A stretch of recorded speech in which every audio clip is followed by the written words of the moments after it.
Bonjour à tous. Bonjour à tous. Ici Frédéric Carlian et Marc Baldacci.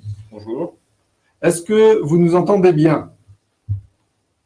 Vous pouvez écrire dans les commentaires, dans le chat, si vous nous entendez bien. Et si vous nous voyez également.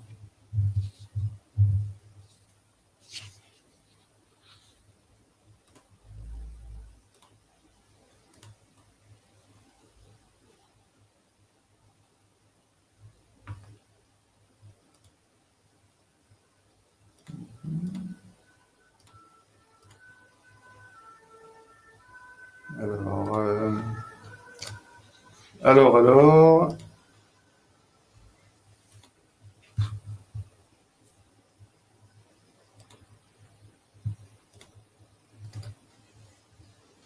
Donc, nous avons Louana. Louana, est-ce que vous nous entendez?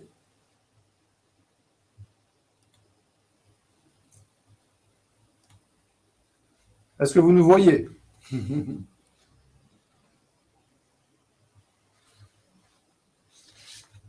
Le son est bon?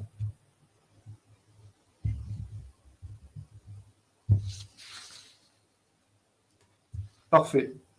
Parfait. Donc, ce qu'on va faire, on va commencer. Donc là, ça va durer à peu près 1 heure et ensuite, vous aurez la possibilité de nous poser vos questions. Et donc, nous allons découvrir aujourd'hui comment réussir une carrière lucrative et épanouissante dans l'immobilier. Donc, on a quelques exemples de gens qui ont réussi chez nous, hein, Marc? Oui. Donc, on a déjà l'exemple d'Isabelle, qui a commencé à peu près il y a 1 an et demi chez nous. Elle était auparavant dans la vente de literie. Elle a également fait les marchés. Elle n'y connaissait rien du tout en immobilier. Et elle s'est lancée chez nous. Elle a fait la formation et dès le premier mois, elle a commencé à réaliser sa première vente. Et les mois ont suivi. Elle a continué à enchaîner plusieurs ventes. Et aujourd'hui, on peut dire qu'elle a des résultats à 6 chiffres. Donc, ce qui est très intéressant. J'ai également l'exemple de Sandrine, qui était issue de la pharmacie, préparatrice en pharmacie, c'était même pas la partie commerciale. Elle a décidé de faire une reconversion et elle s'est lancée. D'abord, elle a fait un stage à la chambre de commerce. Nous, on l'a pris en tant que stagiaire. C'était un stage de 3 semaines. Et pendant ces 3 semaines, elle a commencé à rentrer des mandats de vente, des mandats qui plus est exclusifs. Et ces mandats ont été vendus par certains de ses collègues dans l'agence. Donc, elle a réalisé sa première vente, on va dire, pas avec un vendeur direct, pas avec un acheteur directement, mais en tout cas, un collègue lui a vendu. Et ça lui permet de générer du chiffre d'affaires. Et de là, donc, elle a décidé de se lancer chez nous et donc de faire une carrière florissante. Donc, en fait, tout ça pour vous dire que tout est possible, qu'il n'y a pas besoin d'avoir de grandes formations ou d'avoir fait de grandes écoles pour réussir dans ce métier. Alors, c'est exactement pour ça que nous faisons ce webinaire aujourd'hui. C'est pour démystifier les idées reçues sur cette profession, notamment ceux qui croient qu'elle est accessible qu'à un certain nombre de personnes qualifiées qui ont un cursus scolaire en relation avec ce sujet. Ce n'est pas du tout le cas. Voilà. Nous également, nous sommes actuellement en plein développement et nous recrutons du personnel puisque, comme vous allez le voir après dans ce webinaire, le marché est grand. Alors aujourd'hui, les intervenants, donc moi je suis Frédéric Carlian, donc je suis le fondateur d'Argence Immobilier.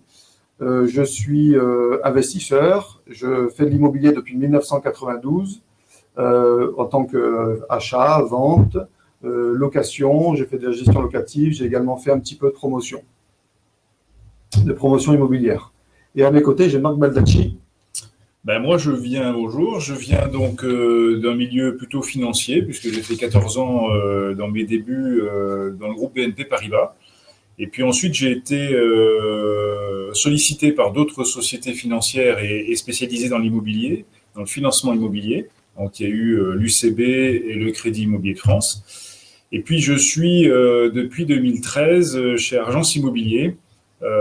J'ai commencé comme commercial, comme négociateur, et aujourd'hui je suis manager au niveau transactionnel.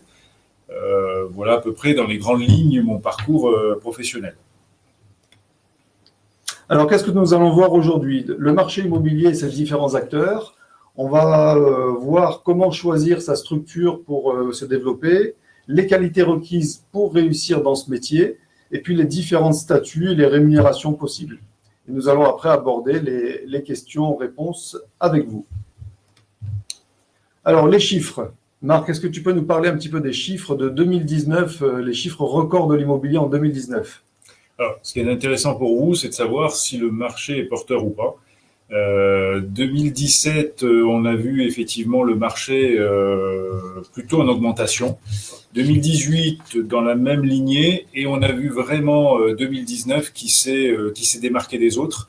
On a fait une année record. Chez les notaires ont été comptabilisées l'ensemble donc des transactions signées.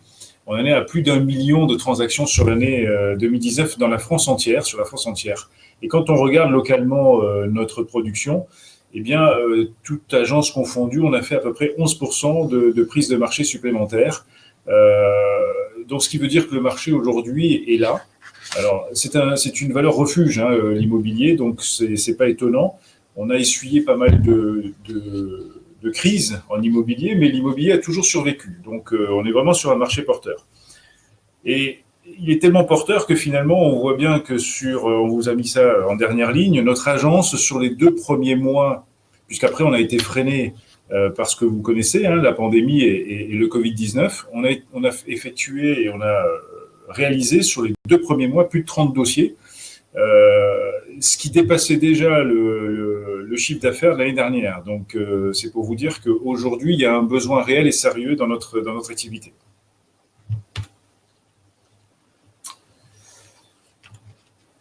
Alors, les différents acteurs de l'immobilier. Qu'est-ce qui tourne autour de ces acteurs? Donc, nous avons les agences immobilières, les particuliers à particuliers, c'est-à-dire les personnes qui font des ventes par eux-mêmes, qui mettent en vente, qui font de la publicité dans divers journaux ou sites internet, et puis qui réalisent eux-mêmes leurs panneaux et font eux-mêmes leurs visites. Voilà. Donc, tout ça dans le but certainement d'économiser une commission d'agence et de faire par eux-mêmes. Et on a également les notaires, les avocats, qui ont également la possibilité de faire eux-mêmes des transactions pour le compte de leurs clients, de mettre en relation un acheteur, un vendeur. Bon, ça reste assez occasionnel dans ces professions. Il y a les agences de particulier à particulier. Donc ça, c'est des gens qui vont se positionner en tant que professionnels auprès de particuliers qui vont leur proposer un bouquet, c'est-à-dire un bouquet de moyens de promotion, un peu sur un site internet, sur de la publicité sur certains médias. Ils vont peut-être les conseiller sur comment arranger leur appartement.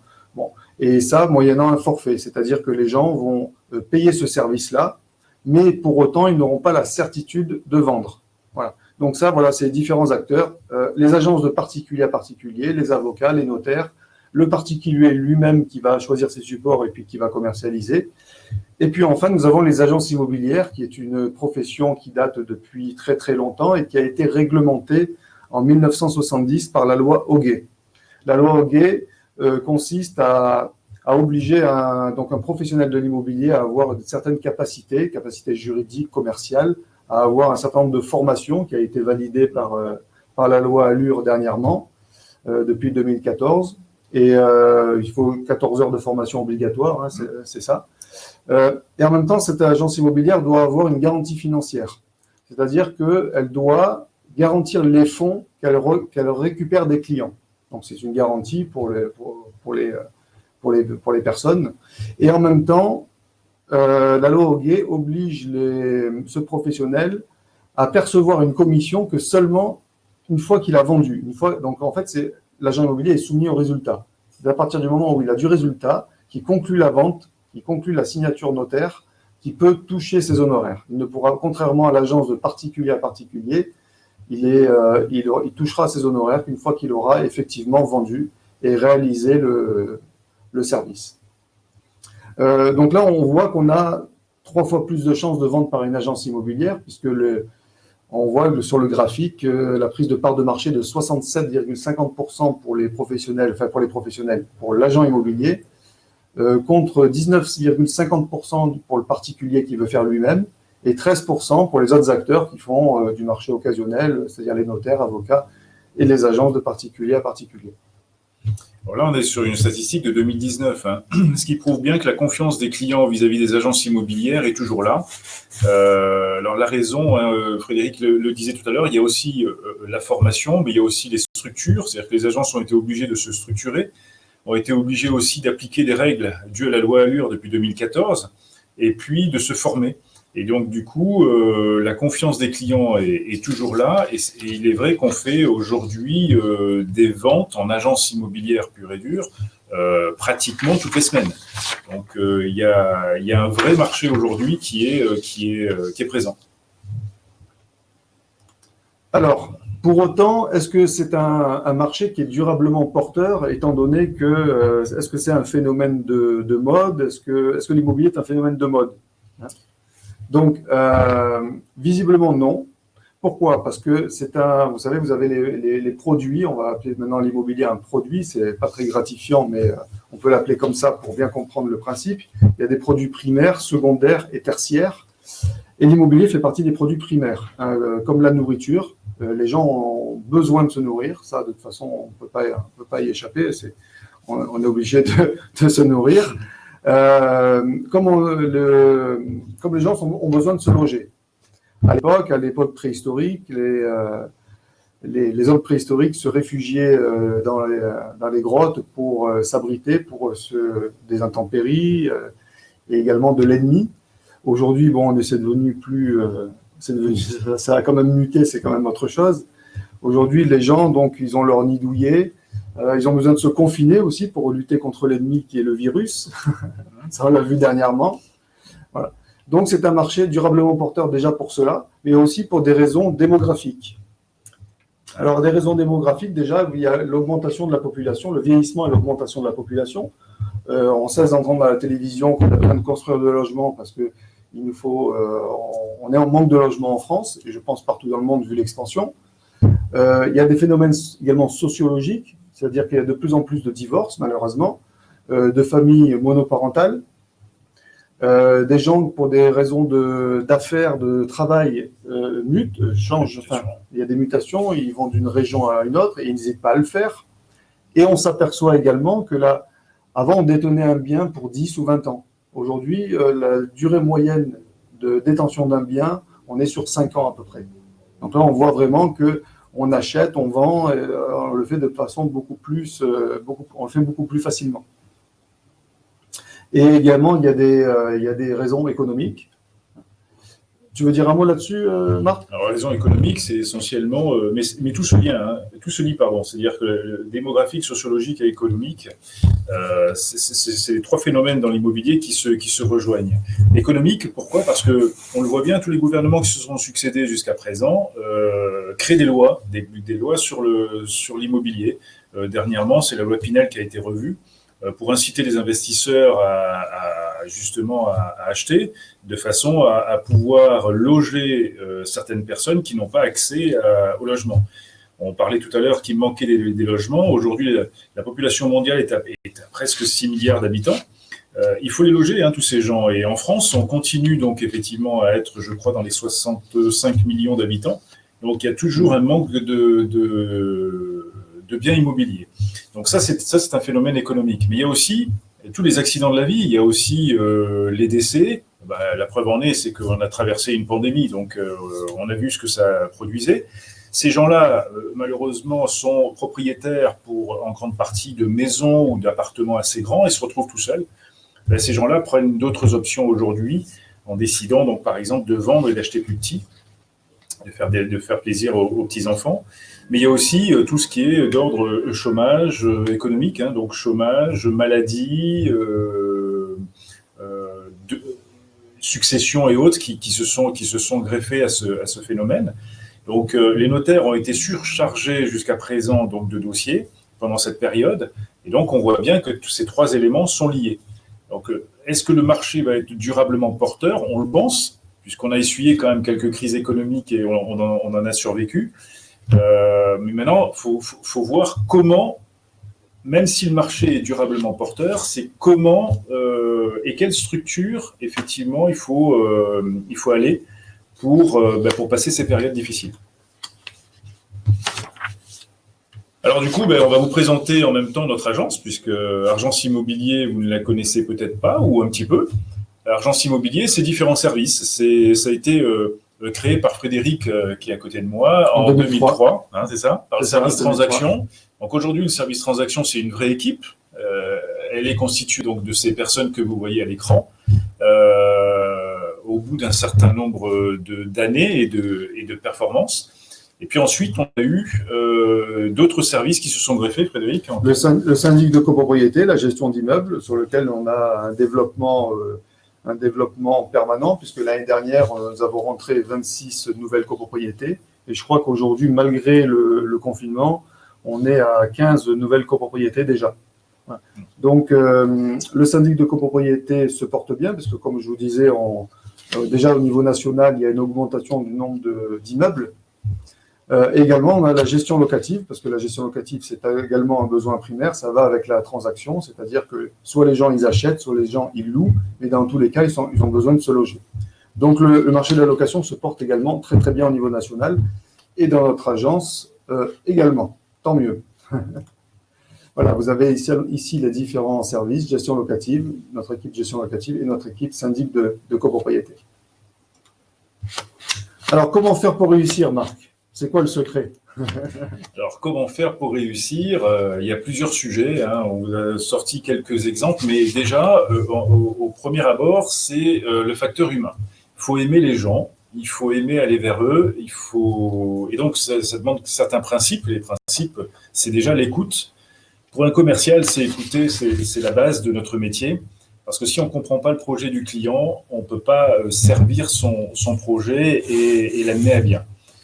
Il y a aussi la prise en charge du client. Alors ça, c'est plutôt un savoir-faire et un savoir-être. Ça s'apprend, ça s'acquiert bien entendu au fil du temps. Et on a aussi dans notre métier un devoir de conseil. Devoir de conseil, ça veut dire que là encore, si on a fait une belle écoute, on connaît le projet. Si on connaît le projet, on peut amener notre client et l'accompagner vers un investissement qui lui ressemble. C'est vrai qu'il faut beaucoup écouter parce que, comme on dit, on a 2 oreilles et une bouche. Donc, on doit écouter 2 fois plus que ce que l'on parle. Et un bon commercial aujourd'hui, c'est pas quelqu'un qui déballe un baratin pour vendre ses éditions Hachette comme c'était à l'époque dans le démarchage. Mais au contraire, c'est quelqu'un qui écoute le client pour comprendre son besoin. Et d'ailleurs, dans notre profession, on appelle ça l'écoute, on appelle ça une découverte. Une découverte. Voilà. En fait, on découvre le client qu'on a en face de nous, tant personnellement, bien entendu, mais aussi professionnellement et sur son projet final, parce qu'on va mettre les moyens en place pour arriver à concrétiser son souhait. Alors, quelles sont les questions à se poser? Alors, avant toute chose, avant de démarrer, il faut définir son pourquoi. Pourquoi vous faites cela? Est-ce que vous voulez vous lancer dans l'immobilier parce que vous sentez que c'est une passion, que vous aimez tout ce qui est appartement, maison? Pourquoi vous faites cela? C'est-à-dire, est-ce que vous faites cela pour gagner de l'argent? Est-ce que vous avez vraiment un objectif d'un gain d'argent? Est-ce que c'est pour votre famille? Je ne sais pas, voilà. Il peut y avoir plein de choses, mais en tout cas, ce qui peut vous donner l'impulsion, c'est vraiment définir son pourquoi je fais ça, avoir un pourquoi fort. Forcément, vous aurez derrière une grande détermination. Il y a un livre qui est à lire d'ailleurs, c'est le livre Définir son pourquoi. C'est un livre de Simon Sinek et c'est vraiment un livre que je recommande. Ensuite, il y a d'autres qualités. Il y a toujours un prérequis. C'est d'abord l'ambition. Tu veux dire un mot là-dessus sur les différentes qualités requises ou... Les qualités, elles sont, ces 4-là, en tout cas, elles sont connues de tous les commerciaux ou de toute personne qui a envie de rentrer dans notre métier. L'ambition, il faut en avoir une. Il faut se donner les moyens d'accéder à son projet, vers quoi on veut aller, et se donner les moyens surtout d'y arriver. L'ambition, c'est vraiment se fixer un objectif et le réaliser. Alors après, bien sûr, comment on y arrive, il faut aussi y donner de l'initiative. Notre métier, il est formateur, on est formé tout au long de notre vie professionnelle, parce que c'est un métier qui est tellement avec différentes facettes que tous les jours on en apprend. Mais il faut quand même effectivement avoir cette initiative, c'est-à-dire que l'autonomie dans notre activité est primordiale. Et qui dit autonomie dit automatiquement avoir de l'initiative. Faire des actions ponctuelles sur notre métier, que ce soit en prospection ou que ce soit à l'agence, sur des tâches administratives, est primordial. Et cela aussi, donc, effectivement, va vers la ténacité, ne rien lâcher. Comme on dit, un commercial ne lâche rien. Il est un petit peu opportuniste. Il le faut parce que notre métier, c'est de rencontrer du monde. C'est d'échanges, c'est beaucoup d'échanges, beaucoup de participation dans des actions diverses et variées, dans des soirées, dans des choses comme ça. Et lorsqu'on entend parler d'immobilier, tout le temps on vient nous voir pour nous parler d'immobilier, eh ben, il faut être opportuniste, c'est-à-dire qu'à un moment donné, il faut savoir saisir l'affaire qui est devant nous et encore une fois, accompagner ces personnes qui viennent vous solliciter pour le réaliser. Alors, moi, je dirais la ténacité aussi. Ce que je vois, c'est que des fois, il peut y avoir des conseillers qui s'arrêtent ou qui se découragent quand ils prennent quand on leur ferme la porte, quand ils vont en prospection, par exemple, quand on leur ferme la porte. Ce qu'il faut savoir, c'est que on est obligé de passer par là. C'est-à-dire que le conseiller qui n'a pas des petits échecs, eh ben, il ne peut pas réussir, il ne pourra jamais avoir du succès. Quand on sait que pour entrer un mandat, par exemple, il nous faut avoir faut taper à une trentaine de portes. Si on s'arrête à la 15e porte, eh bien forcément, on ne ratera jamais ce mandat et ce mandat, on n'aura jamais la possibilité de le vendre. Donc voilà, il faut le savoir et à la limite, même avoir comme état d'esprit de remercier la personne qui nous a dit non presque, finalement.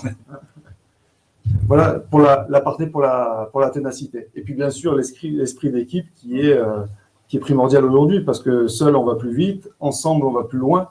Et c'est vraiment le principe de notre équipe, des valeurs de notre entreprise, c'est de vraiment avoir une équipe qui soit fédérée. L'équipe, c'est le moteur de notre activité, puisque, encore une fois, tout seul, on ne peut pas avancer, on a besoin des connaissances des uns et des autres. On est plusieurs services, on a une synergie qui existe au sein de notre agence, et cette synergie, elle nous apporte les éléments manquants. Et un commercial qui se retrouve tout seul avec son dossier sur une problématique de copropriété, il ne peut pas avancer. Donc, encore une fois, l'équipe, c'est le moteur de notre activité. Elle est là pour nous pousser vers le haut et nous faire réaliser tous ces objectifs. C'est-à-dire que dans l'équipe, on peut faire de la synergie. Moi, je vois pas mal de membres de notre équipe s'entraident et chacun a des qualités et puis d'autres, pas des défauts, mais des manques sur certains points.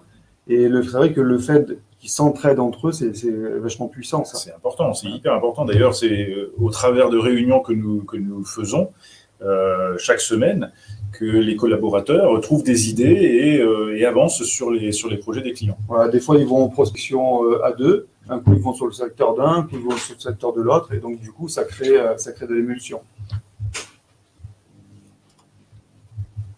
Mais aussi, il n'y a pas que ça comme qualité requise. Il n'y a pas que ça, oui.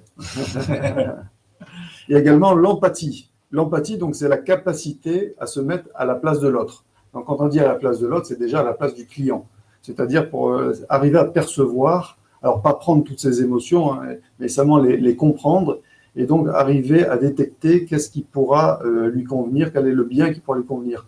Et essayer de se mettre à sa place et de voir dans quel bien on pourrait le mettre finalement. Oui, c'est se mettre à la portée du client de façon à ce qu'il nous comprenne déjà et lui expliquer les choses le plus simplement possible. L'empathie, chez nous, c'est tous les jours, c'est à chaque instant. Mais ça s'apprend, hein. L'empathie, c'est vraiment quelque chose qui… Tout s'apprend. Voilà, exactement. C'est pour ça qu'on enchaîne avec la volonté d'apprendre. La volonté d'apprendre. Voilà. Une bonne transition. Ouais, c'est très, très bonne transition. Ce n'était pas prévu, mais c'est très, très bien. Donc, la volonté d'apprendre, tout s'apprend. Tout s'apprend. On a appris à faire du vélo. Donc, on apprend à faire de l'immobilier, on apprend à faire du commercial. C'est pas inné. Alors, certains ont peut-être des capacités, on va dire, commerciales, naturelles, mais ça ne veut pas dire que celui qui apprend ne peut pas devenir largement meilleur que celui qui n'apprend pas et qui avait quelques capacités au départ. Donc, il faut apprendre, il faut être un éternel étudiant. Et justement, le danger qu'on peut voir chez des anciens qui ont été chez nous, c'est qu'ils ont, à un moment donné, ils pensaient qu'ils savaient tout et ils ont arrêté d'apprendre. Et à partir de là, c'est la descente aux enfers. finalement, après, derrière, ils ont vu des jeunes arriver et des jeunes qui ont beaucoup mieux réussi qu'eux. Et là, ils le vivent mal. Mais voilà, il faut savoir se remettre en question. Le monde change, les méthodes changent, les outils changent, tout change. Donc, il faut être un éternel étudiant et apprendre constamment. Et puis après, je rebondis sur l'enthousiasme. Bien évidemment, on n'a jamais donné son bien en vente à un commercial qui tire la gueule, ou on n'a pas envie d'acheter un commercial qui tire la gueule. Voilà. Donc, il faut avoir de l'enthousiasme, et tout se crée dans l'enthousiasme. Rien ne se crée quand on est renfermé sur soi.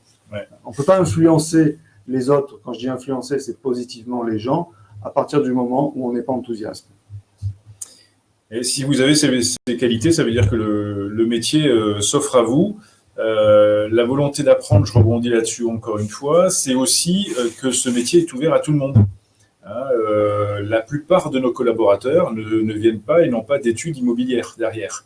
La plupart sont venus de secteurs très divers. Et par contre, après un apprentissage, alors il faut savoir qu'entre le moment où on commence l'activité et le moment où on va faire sa première vente, c'est très variable. Ça dépend donc effectivement de ce que vous avez connu avant.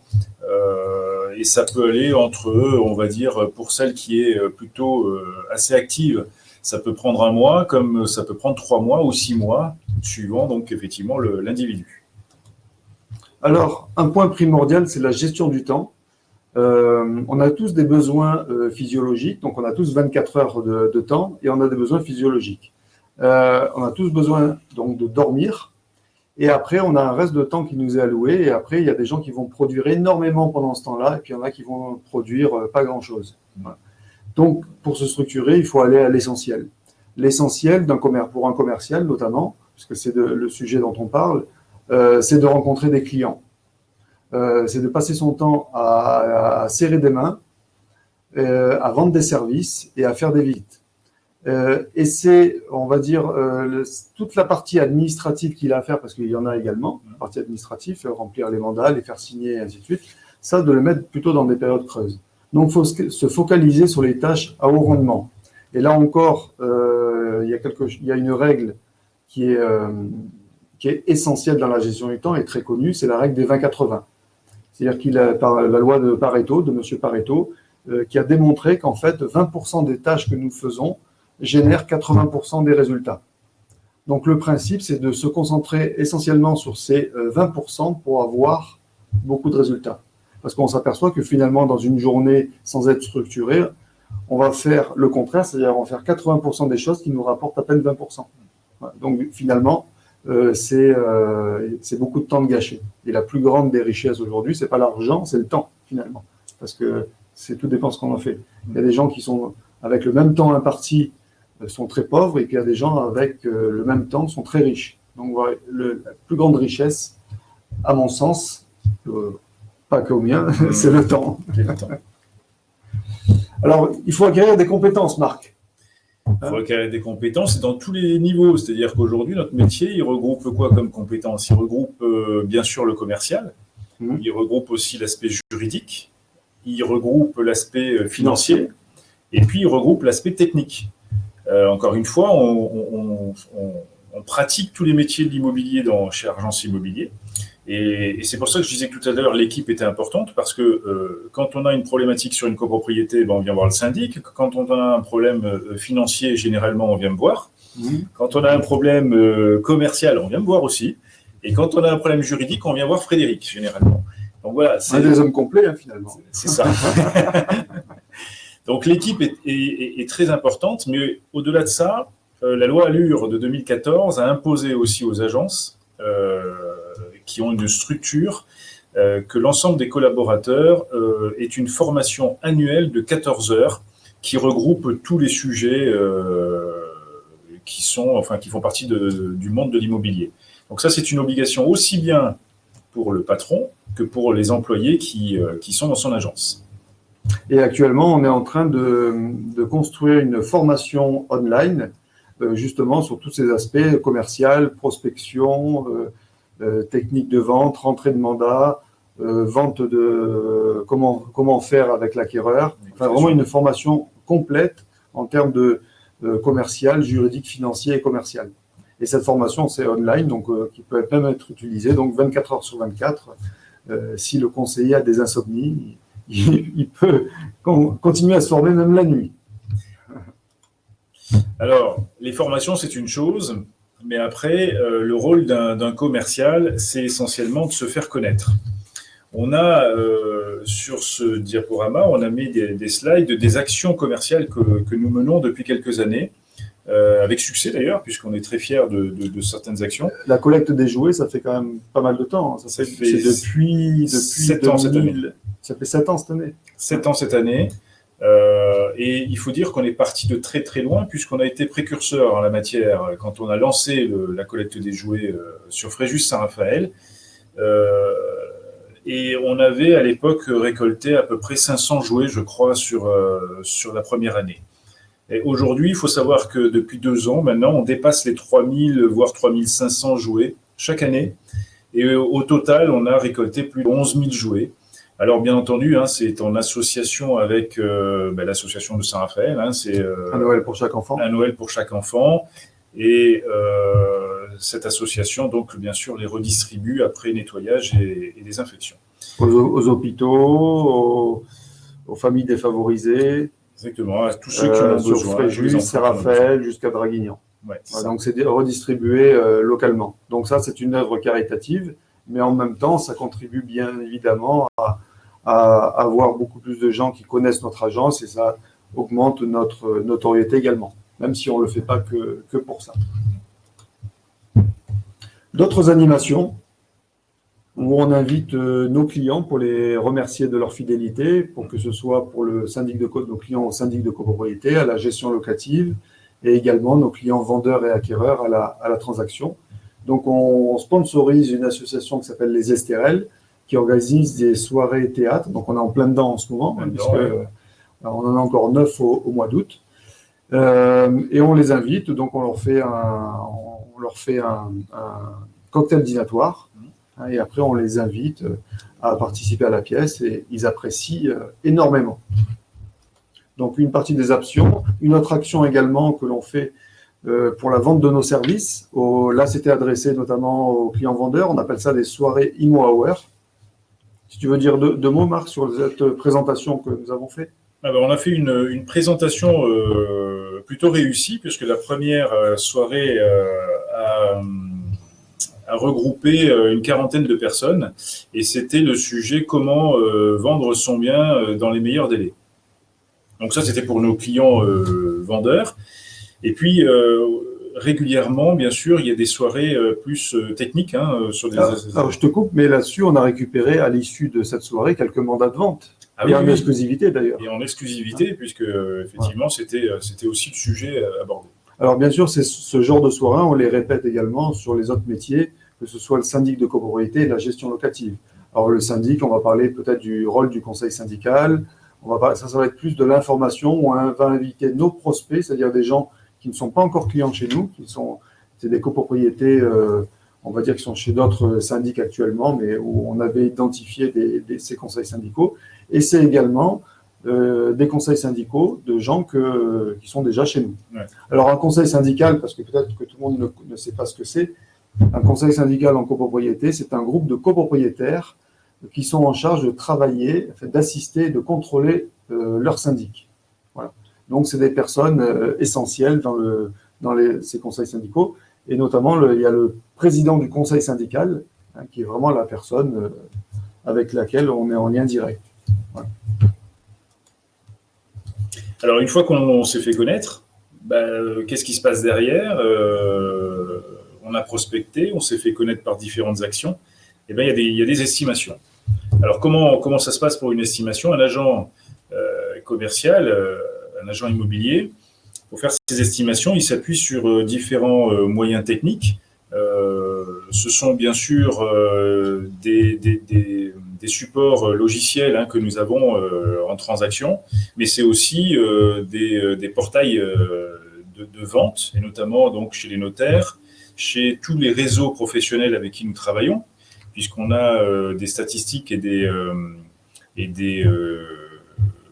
fichiers, data. Déjà, on a les fichiers de nos biens, les biens qui ont été vendus. Ouais. sur notre portefeuille. Donc, pour nous, ça nous fait une référence. C'est-à-dire que le but, c'est de déterminer pour un client le prix que les acheteurs sont prêts à payer en ce moment pour tel type de bien. Donc, du coup, en ayant les données, la data des biens qui ont été vendus, ça nous permet de donner une estimation fiable aux propriétaires. Le but étant, c'est de le conseiller sur le prix de mise en vente et pas de lui imposer, parce que c'est bien sûr, c'est lui le propriétaire, c'est lui qui décide de la mise en vente. Mais disons que nous, on est là pour le conseiller et lui dire attention, si vous le mettez à ce prix-là, ben là, vous voyez que ça risque de ne pas se vendre ou que ça risque d'être très long. Par contre, ce qu'on peut vous affirmer, c'est qu'aujourd'hui, les acheteurs pour votre type de bien, ils ont mis ce prix-là. Donc, si vous voulez vendre dans un délai souhaité, c'est à ce prix-là qu'il faut le mettre. Mais la décision, au final, lui appartient toujours. Tu as autre chose à dire au niveau des estimations, Marc ? Non. C'est la première vente de nos conseillers de toutes les façons. Oui, exactement. Estimer un bien immobilier et ensuite prendre le mandat de vente, c'est une première vente. C'est la première étape pour aller après sur des visites et sur une commercialisation. Et en effet, estimer un bien et ensuite présenter nos services dans le but de prendre un mandat, c'est déjà une vente. Et surtout si on prend un mandat exclusif, parce que ça veut dire que si on prend un mandat exclusif, on écarte toute concurrence et le client est à 100% avec nous. Voilà. Donc, un mandat exclusif, c'est à 80% de chance, c'est une vente réalisée. Puisque ça, en statistique, l'année dernière, on a vendu 85% de notre portefeuille parce qu'il était en exclusivité, et ces 85% de mandats exclusifs ont été vendus en moins de 90 jours. Voilà, donc c'est vraiment l'objectif numéro 1, c'est recueillir du mandat exclusif. Et pour ça, c'est présenter des services. Si le client vendeur trouve des avantages en termes de commercialisation ou en termes de sécurité de la vente à passer par nous, et à ce moment-là, il nous confiera une exclusivité. Et à partir du moment où on a une exclusivité, la vente, je dirais, avec l'acheteur se fait relativement facilement. Parce qu'à partir du moment où on a un bon stock en quantité et en qualité, la vente, elle est facile derrière. Alors, la prise de mandat de vente et la commercialisation, donc, une fois qu'on a fait notre vente, c'est-à-dire qu'on a,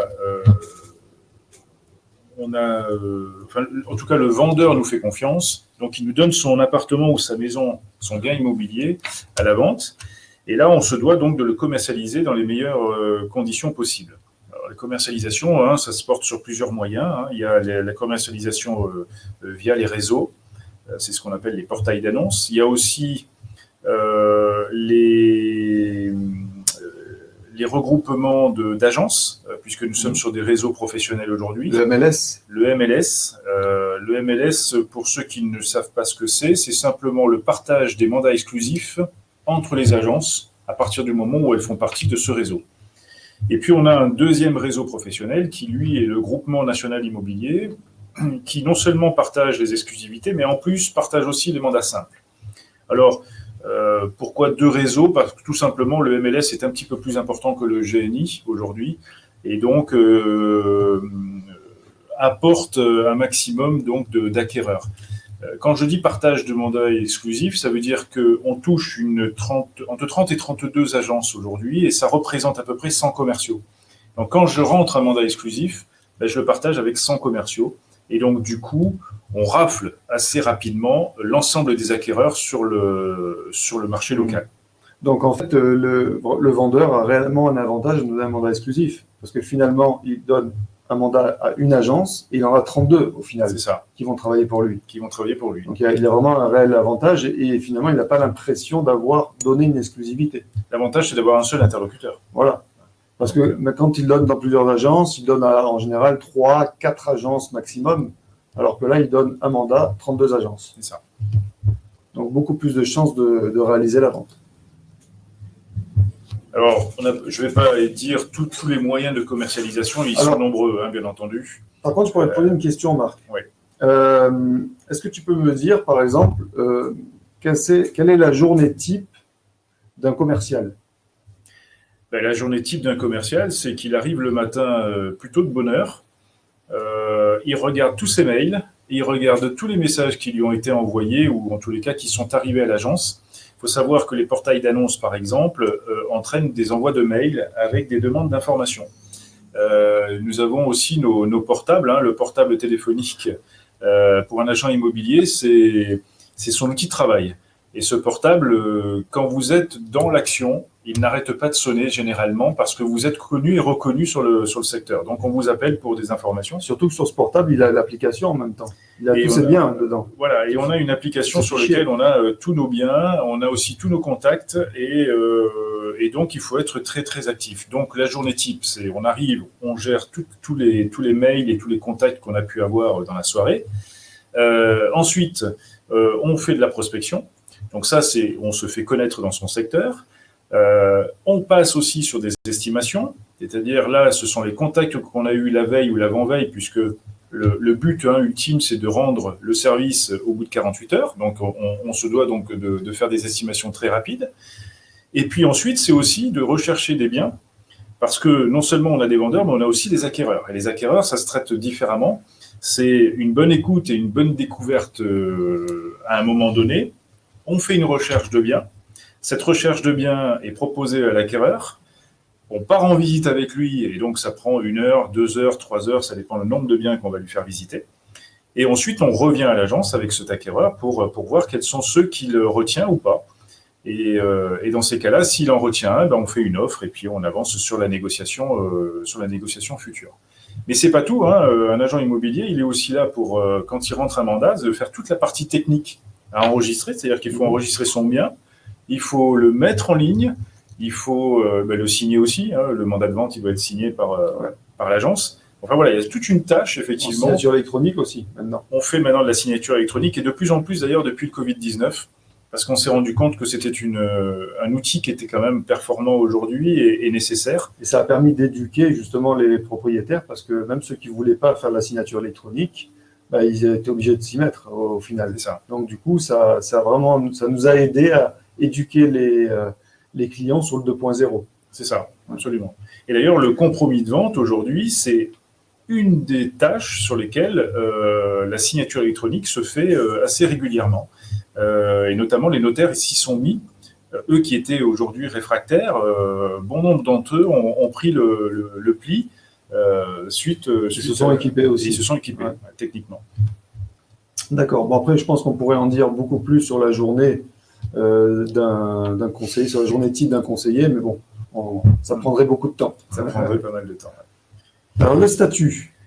Ces conseillers, qu'est-ce qu'ils ont comme statut? Alors, tous nos conseillers sont agents commerciaux, pour certains auto-entrepreneurs, pour d'autres pas, puisqu'ils exercent depuis un certain nombre d'années. Il faut savoir dans les grandes lignes qu'un auto-entrepreneur peut avoir accès à ce qu'on appelle des dispositifs qui ont été mis en place par l'État, et c'est notamment l'ACRE, c'est-à-dire qu'à partir du moment où on a eu une rupture conventionnelle avec son employeur, par exemple, on peut demander l'ACRE, et donc ça permet à Pôle emploi de continuer à vous rémunérer, soit mensuellement, soit semestriellement. Donc c'est un choix qu'il faudra effectuer avec Pôle emploi. Et cela vous permet de commencer l'activité en ayant un revenu et en permettant d'avoir suffisamment de temps pour vous former un minimum et de façon à réaliser vos premières ventes. Alors, le statut d'auto-entrepreneur, là encore dans les grandes lignes, vous n'êtes pas assujetti à la TVA. Vous serez donc du coup rémunéré en hors taxe, et la TVA, c'est l'entreprise, c'est l'agence qui va la reverser. Jusqu'à un certain seuil de chiffre d'affaires. 34 400 € aux dernières nouvelles. Alors, ce qu'il faut savoir aussi, c'est que sur ces statuts-là, que ce soit entrepreneur ou indépendant, à chiffre d'affaires égal avec quelqu'un qui serait salarié dans une agence, on va dire que l'indépendant gagnera quasiment 2 fois plus à chiffre d'affaires égal. Voilà. Bien évidemment, il faut quand même qu'il produise un minimum de chiffre d'affaires, mais si ce minimum n'est pas rempli, je pense qu'il faut changer de métier. Voilà. C'est que ce métier est vraiment pas fait pour la personne, alors qu'elle n'a pas un pourquoi suffisamment fort pour ce métier. Mais à chiffre d'affaires égal, un auto-entrepreneur gagne 2 fois plus parce qu'il y a beaucoup moins de charges sociales. On sait que sur une fiche de paye, par exemple, il y a quasiment 71, 72%, bon, ça évolue toujours un petit peu, mais 72% de charges sociales qui sont prises. Alors que sur un statut d'auto-entrepreneur, on est, sauf si on a l'ACRE, mais on est à 20%. Ouais. Voilà. Donc, à 26 exactement. Le rapport est complètement contre, différent, le rapport des taxes. Par contre, si vous avez l'ACRE, les 3 premières années sont plutôt intéressantes, puisque la première année, vous êtes à 5% de charge, la deuxième année, on est à 10%, et la troisième année, on doit être à 16%. C'est qu'à la quatrième année où, effectivement, là, le taux conventionnel arrive. Donc, ça veut dire que vous avez tous les moyens. Non seulement vous êtes rémunéré par le Pôle emploi, mais en plus, vous avez effectivement la possibilité de diminuer les charges sociales. Et si vous n'avez pas, par contre, la possibilité d'être rémunéré par Pôle emploi, il est préférable d'avoir quand même une petite réserve devant soi, parce que, comme je l'ai dit précédemment, la première vente va se faire entre 3 et 6 mois. Donc, il faut avoir un petit coussin, finalement, qui permet d'y aller. Mais il est vrai que quand on a touché du doigt le statut d'agent commercial, on ne veut surtout pas retourner dans le système salarial. Quand on dit 3 à 6 mois, pour bien préciser, c'est parce que quand on signe un compromis de vente, on va dire au bout de 15 jours, 1 mois et demi, enfin peu importe le délai, après il y a maximum 3 mois pour signer chez le notaire. Et c'est en fait chez le notaire qu'on touche les honoraires. Voilà. Donc c'est pour ça qu'on dit entre 3 à 6 mois. Voilà. Mais après, le délai peut être plus ou moins court ou long. Alors justement, par rapport à ça, par rapport à ce statut, on a mis en lien un document téléchargé qui est... Alors, il est où ce document? Je ne le vois plus. Ah, il est là. Ici, je le mets en partage. Voilà. Et donc là, normalement, vous devez le voir et vous avez la possibilité de télécharger. C'est un document PDF qui explique bien tout ce qu'on vient de dire. L'évolution d'un agent commercial chez nous. Chez nous, vous rentrez, que vous soyez débutant ou confirmé, vous aurez une rémunération de 50% dès votre première vente, ce qui est très intéressant parce que du coup, vous gagnez sur un chiffre d'affaires hors taxe 50% de la commission qui rentre dans l'agence. Et pour les commerciaux seniors, c'est-à-dire qui sont eux-mêmes formés, reconnus dans la profession, on donne la possibilité à ces gens-là de développer leur propre réseau. Sans restriction, c'est-à-dire que si ces personnes ont dans leur entourage ou connaissent d'autres personnes qui ont envie d'essayer ce métier, ils peuvent les coopter. Voilà, ils les cooptent donc du coup et ils les font rentrer dans leur propre réseau. C'est un réseau personnel et sur lequel effectivement à terme il y aura un petit accompagnement qui sera fait par eux. La formation elle sera toujours faite par l'agence. Et cela permettra donc d'avoir d'être rémunéré sur leur chiffre d'affaires également. Oui, parce qu'il y a un parrain et un filleul, et le parrain est rémunéré sur toute la production du filleul. Et donc le parrain, en fait, peut devenir lui-même manager et peut gérer son équipe. Absolument. À terme, c'est ça en fait l'objectif. Ouais, c'est ça. C'est de coopter quelques personnes qui elles-mêmes coopteront d'autres personnes. Et à ce moment-là, vous avez la possibilité, vous, de créer votre équipe et de l'animer également, de les aider, de les accompagner, de l'animer. Pour autant, nous sommes quand même là et nous faisons également cette formation, mais ça viendra en complément de celle que vous pourrez donner.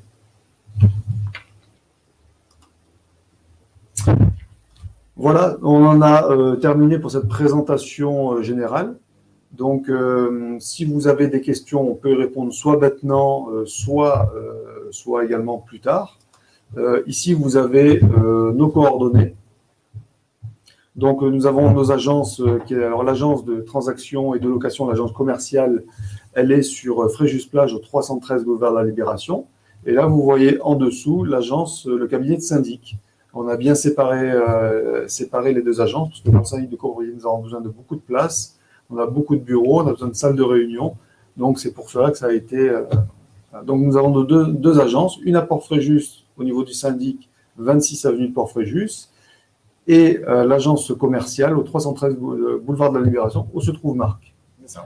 Donc, vous pouvez nous envoyer vos questions à info@argence.imo. Vous pouvez consulter notre site internet argence-fréjus.imo. Vous pouvez nous contacter également par téléphone sur le standard. Il faut taper 1 pour la première agence transaction location et 2 pour le cabinet de syndic. On a également une page Facebook. Donc, vous tapez Argence Immobilier Fréjus et vous tombez sur notre page Facebook. Donc, on vous recommande de vous abonner et de l'aimer, de liker cette page. Et nous avons également notre page Instagram. Et puis, on a également aussi sur LinkedIn. Voilà, on est présent sur tous les réseaux sociaux. Voilà. Donc, on a maintenu le timing, Marc. Ben oui, Hein? c'est bien. Ouais. Est-ce qu'on a des messages? Est-ce que vous pouvez toujours nous poser des questions en attendant? Sinon,